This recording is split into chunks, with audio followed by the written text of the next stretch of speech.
sedang nanam Pak,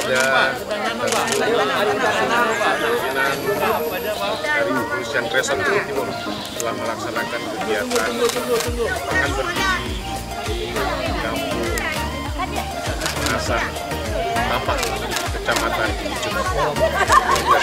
Bisa menjadi sebuah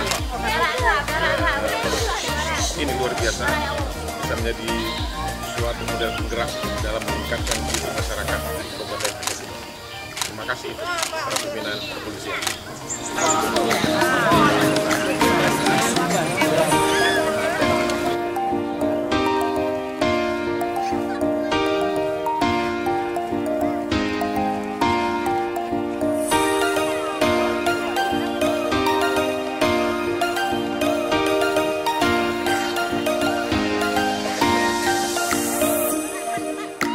Menghadiri pencanangan program peningkatan gizi memanfaatkan pekarangan rumah tangga